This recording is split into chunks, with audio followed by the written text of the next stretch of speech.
Kao dijete vrlo sam bila siromašna i ja i moja obitelj kompletna, no međutim otišla sam u svijet, počela sam da radim, da se brinem za sebe i za moju obitelj, mamu, brata, sestru, očuha. Kad sam odrasla, bila 21 godinu, onda sam upisala 6. razred osnovne škole. Završila sam osnovnu školu. Završila sam ugostiteljsku školu.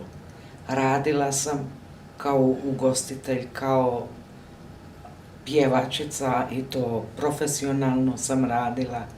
I evo, hvala dragom Bogu, imam radni staž, imam svoju obitelj, imam sve koja me podržava. A zato želim da djeca koja danas imaju mogućnost da se obrazuju, idite djeco moja, obrazujte se. A ja sam iz siromaštva došla do ovoga svega što imam i mirno mogu dočekati svoju starost i svoju mirovinu.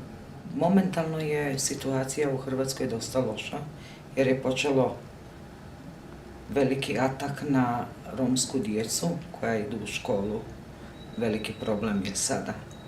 Što se tiče mladih žena i djevojaka i curica, željela bi da se školuju i cijelo vrijeme pregovaramo sa Hrvatskim zavodom za zapošljavanje koji daju financijska sredstva da djeca završe osnovnoškolsko obrazovanje, imaju stipendiranje i tjeramo ih i molim ih da se obrazuju. I sve žene, sve curice i muške naravno, molimo vas, školujte se jer to je vaša budućnost.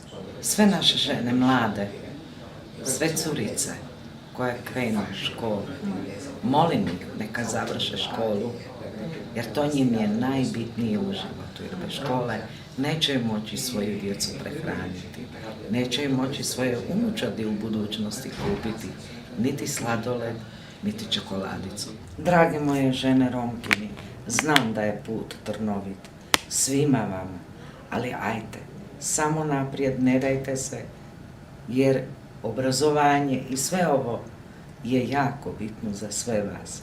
Ne dajte se, držite se i koliko god ima trnja, na kraju će biti puno latica na vašem putu.